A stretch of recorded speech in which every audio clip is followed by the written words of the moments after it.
Miami Heat fans, don't worry. Stay calm. It's true, the last time the Miami Heat have won a game, it was March 16th. A lot of stuff has happened for Heat Nation today, though, so let's get into it. I have good news and I have bad news. We'll start with the bad news first. Today marked the 5th straight loss after winning the previous 9 out of 10 games. The good news, the Godfather has done it again. Pat Riley has made some trades today. The first trade that we made today at about noon was we sent Mo Harkless and Chris Silva off for Nemanja Bjelica. I apologize if I cannot say that name correctly. The last time he played against Miami, it seemed almost like an audition game. He went off for 25 points, 8 rebounds. He looked all right. And yeah, he may have taken a step off the gas, but who knows, maybe a change of scenery is the only thing he needs. But it didn't stop there. We finally, after a year, managed to trade for Victor Oladipo.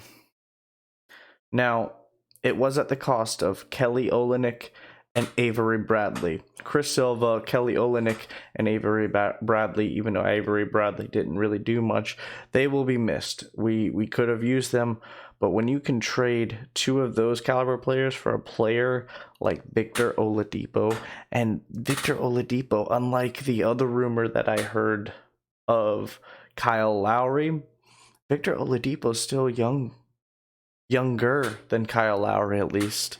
We still can get a few years, because Kyle Lowry, how many years of production would we really have gotten from him? 1 or 2? If he signs a 4-year deal, who's to say that year 3 and 4 he doesn't fall off because of age? Wouldn't be his own fault. Time will catch up to him. This isn't a knock on Kyle Lowry. He's still an amazing player, and he should be respected for what he has done. The Miami Heat and the Houston Rockets will be doing a pick swap on the favor of Houston, but this trade, that was the only real favor that they got. They got Kelly Olynyk and Avery Bradley, but who's to say that they re-signed there? Who's to say that Kelly Olynyk doesn't buy out and come back to Miami one day? In other news, we have learned LaMarcus Aldridge will be bought out, and Miami is the front runner, and I admit, I am excited. I've said it once, and I'll say it again. Don't be worried. When this Miami Heat team gets comfortable, gets in the groove, watch out East. It's going to be an uphill battle from the 5th, potentially 6th seed, but there's still a lot of basketball left in this regular season. And this Miami Heat team looks really good on paper. Now, we're going to reflect on the bad news a little bit, but I'm taking this all right. We have not got those new players in yet. So we were very depleted. We only ran a 9-person lineup, and CJ McCollum went off for 35. And what can you do when he puts 35 down on you? He just put the hammer down.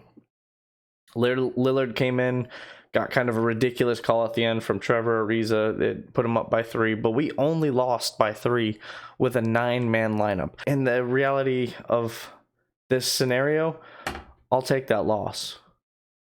We will bounce back. Would I like to see some stuff done better? Yes, of course. I would like to see Trevor Ariza find his own.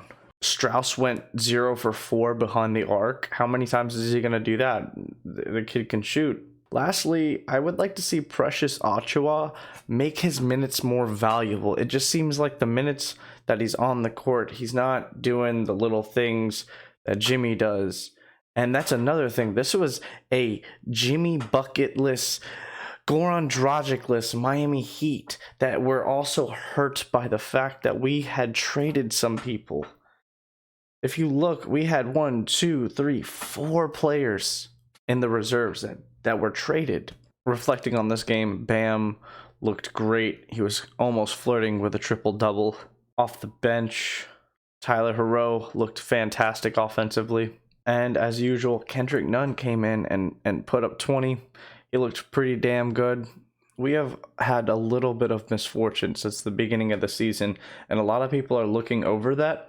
The Miami Heat suffered a lot of injuries. When you go without your star player, your leader, when you go without Jimmy Butler, you're probably not going to be near as productive because Jimmy Butler will bring any team he's on up. If you look at the schedule coming up, we're going to play Charlotte again.